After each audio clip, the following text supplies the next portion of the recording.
বিসমিল্লাহির রহমানির রহিম। এই টিউটোরিয়ালে আমরা দেখব ক্রোম ব্রাউজারে 3টি গোপন ট্রিক্স যেটা আপনাদের অজানা থাকতে পারে। তো আমরা শুরু করি। প্রথমে আমি ক্রোম ব্রাউজারটি ওপেন করছি। ধরেন আপনারা যখন কোনো কিছু ব্রাউজিং করতে চান বা অন্য কোনো ওয়েবসাইটে ব্রাউজিং করতে চান, সেক্ষেত্রে আপনারা চান যে এটা হাইড থাকুক বা আমার কম্পিউটার বা ডেস্কটপে এটা না জানুক বা কোনো ডেটা না থাকুক, এরকম চান। তখন আপনারা জাস্ট শুধু আমি অন স্ক্রিন কিবোর্ডটা ওপেন করছি।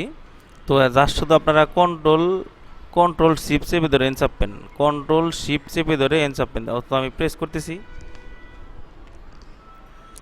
কন্ট্রোল শিফট কন্ট্রোল শিফট চেপে আপনি এন প্রেস করবেন। তো দেখেন এরকম একটা পেজ ওপেন হয়েছে। এই পেজটা দেখেন বলা আছে যে ইউর ব্রাউজিং হিস্টোরি,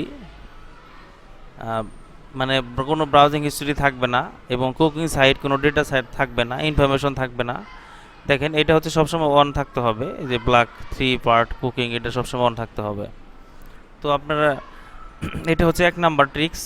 আপনারা এরকম এই জায়গায় যে কোনো কিছু আপনারা সার্চ করবেন বা কোনো কিছু দেখবেন, যে কোনো ভিডিও বা এই সাইট থেকে যে কোনো কিছু সেভ থাকবে না, অটো ডিলিট হয়ে যাবে। তো দেখেন এই ব্রাউজারটা কিন্তু এক্সট্রা হয়েছে। দেখেন আমি মিনিমাইজ করলাম, দেখেন আমার কিন্তু পূর্বের ব্রাউজারটা যেটা ওপেন করছিলাম সেটা চলে আসছে। দেখেন আমি তারপরে ওপেন করে দেখাচ্ছি এটা। তো আমি এটা কেটে দিলাম। দেন 2 নাম্বার ট্রিক্স হচ্ছে, আপনি যখন কোনো ক্রোম ব্রাউজার ব্যবহার করেন, তখন ধরেন আমি ট্যাব, যে কোনো একটা ট্যাব ওপেন করলাম।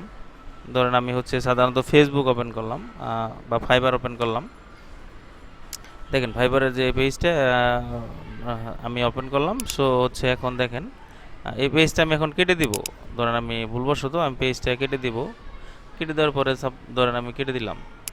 কেটে দেওয়ার পরে দেখেন কেটে দিলাম, তখন আমি এই পেজটা আবার ফিরিয়ে আনবো কীভাবে? হুট করে আপনি কেটে দিচ্ছেন, তখন কীভাবে ফিরিয়ে আনবেন? তখন জাস্ট যদি প্লাসের পরে রাইট বাটন ক্লিক করবেন মাউসটা রেখে, দেন হচ্ছে রি ওপেন ক্লোজ ট্যাব, এটা জাস্ট ক্লিক করবেন। দেন দেখেন আমার যে ফাইবারটা যে ওপেন ছিল এটা চলে আসছে।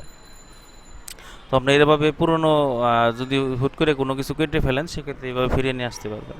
আর 3 নাম্বার টিক্স হচ্ছে, 3 নাম্বার টিক্সটা হচ্ছে আপনার যখন আপনি কোনো ক্রোম ব্রাউজারে কোনো এডিট করতে চান, ধরেন এই আপনার কালো এটা আছে, আমার ইয়াটা আছে, আমি চেঞ্জ করতে চাচ্ছি, সেক্ষেত্রে দেখেন এই কর্নার একটা আপনার দেখেন একটা আইকনের মধ্যে দেখেছে কাস্টমাইজ দিস পেজ, দেখেন এই জায়গায়।